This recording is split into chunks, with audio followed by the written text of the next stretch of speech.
what you want, what you create in the mind, it's all about manifesting. Really looking at what you want and why, and being honest is really, really important. It's the clarification of desire. It's understanding what do you really want and why do you want it and who is the you that wants it. Because sooner or later, you want maybe some of these ideas to become real, that the idea starts to shape into a form. So you need to have that clarity of that vision in your head, a very, very specific vision, clear vision, before you can even begin the process of manifesting it.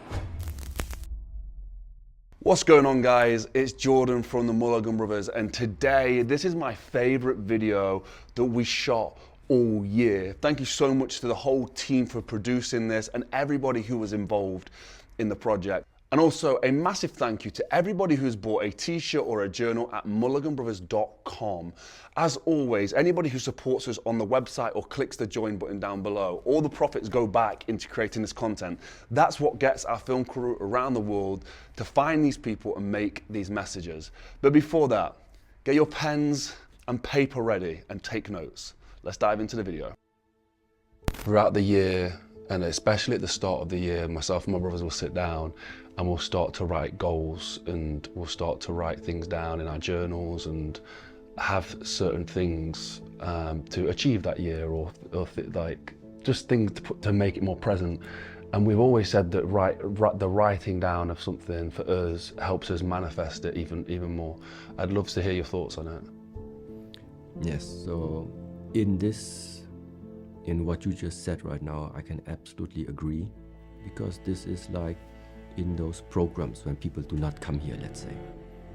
One part of why we do have, for example, workbooks is because we want them not just to stay in the world of thinking about these things, thinking about the outcome and thinking about what they just felt, because to manifest them and writing them down gives another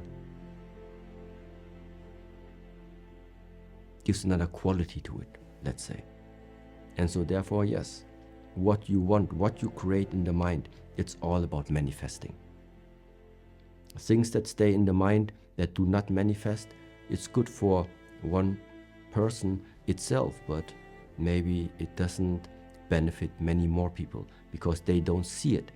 People can only see it if it is manifested. And the first way of bringing something from here out into this world is by writing it down, or even speaking it on something that records it. What are your thoughts? Also meaning you can also manifest in the moment where you speak about your ideas to another person. Even that one is something that is starting to turn the wheel. So this is how I see, which is like part of the process in terms of when you want to make something become real. Why do you exchange ideas? Because sooner or later you want maybe some of these ideas to become real, that the idea starts to shape into a form. And how is it done? Some people write their ideas down, because from what is written down, something else is going to come out from it. Other people prefer to exchange these ideas with other people once again. But no matter how you do it, it must be something that it starts to take a shape. Yes. Whether it is, like I said, in terms of writing it down, speaking it on a recorder, or drawing it somewhere. But I do suggest that also now, in regards of starting the new year, it does help to write down on your refrigerator just a few bullet points. People might think, yeah, but come on, it's so little. No, it's the little things. If you can't handle the little things, you will not be able to handle the big things. That's just how it is. So that means the small things matter.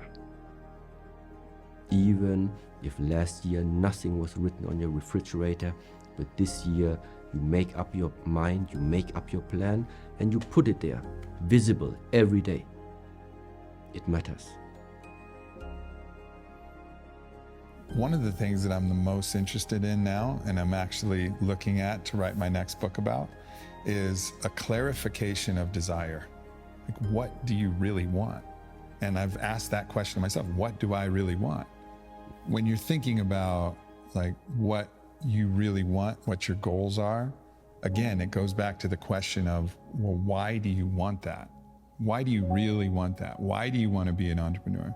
Why do you want to achieve all of these goals? And really like be patient with that question and understand that all of the things are fine. Like we don't have to have shame about all of these things we're told to have shame. Do you want pleasure from this? Okay, great. Of course you want pleasure. Of course. Don't lie. Like, of course you want pleasure. And did I want pleasure? Fuck yeah, I did. I wanted pleasure. I wanted access to pleasure, pleasurable things, pleasurable experiences. Did I want power? Yeah, I did. And for two reasons. One, my ego wanted power because I wanted to think I was better than other people. Of course it did. That's what the ego does. It only knows itself in comparison. But also, did I want the power for, instead of the power over, the power for helping other people? Did William Wallace want power? Yes, of course he did. Of course, for Scotland.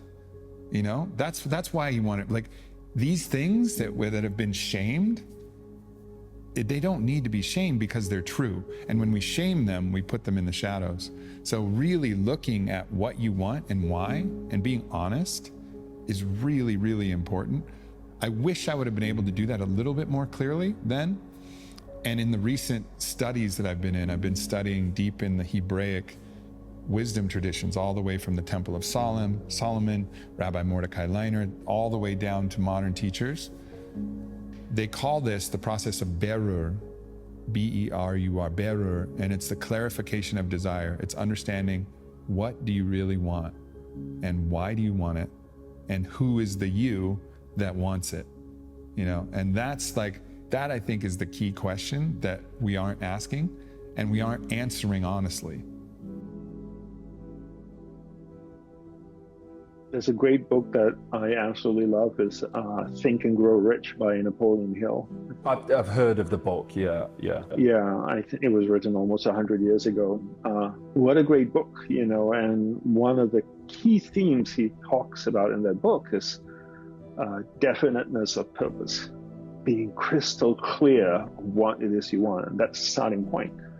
You know, law of attraction is something people love, right? Vision boards and doing all that kind of stuff. I'm going to attract it into my life. You know, the universe is going to get together to manifest this for me. Really? You know? But again, no clarity in what it is you want to manifest. What is it you want? I want a man in my life. Okay. What type of man? One who beats you, one who loves you, one who cooks for you, you know, one who will have wonderful conversations with you. You have to get specific, right? Because even before you can start to manifest anything, if you don't have clarity around what it is you want to manifest, you can't. So even when I work with athletes or business people, you know, with an athlete, it's like, what specifically do you want to achieve? You know, do you want the golden boot? Do you want the Champions League? You know, do you want the Wimbledon trophy? What is it you want? Once you have that clarity, then you know where to channel all your energy. You know what to visualize in your head. You can start to do the processes that need to be done in order to create that. Everything manifests in the mental plane first before it manifests in the physical plane. You think about it, you have an idea, you have a podcast. It started with an idea in your head. Did it not? Yep. You were having a beer in the pub, just kidding. I'm going to start a podcast, right? And then you go like, okay, how do I do it? What do I need to do? Do I need a room? Do I need a camera? Do I need a mic? What should I call it? You know, all that stuff, but it starts in your head. So you need to have that clarity of that vision in your head, a very, very specific vision, clear vision, before you can even begin the process of manifesting it. every day I have a lot of thoughts also. I have a lot of ideas. Partly, these are things now that sometimes come from me. At the same time, I also have, let's say, requests or ideas that are coming, let's say, from the outside being offered to me. So what I have sometimes at the end of the day is I can see in the mind those ideas.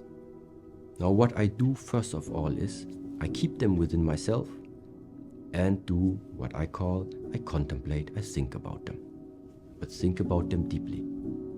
Meaning, I take this idea, I look at where would that idea lead if I would now start with that current situation to invest energy in. And so what derives out from that is I'm starting to see pictures, I start to see a vision involving that idea in the future.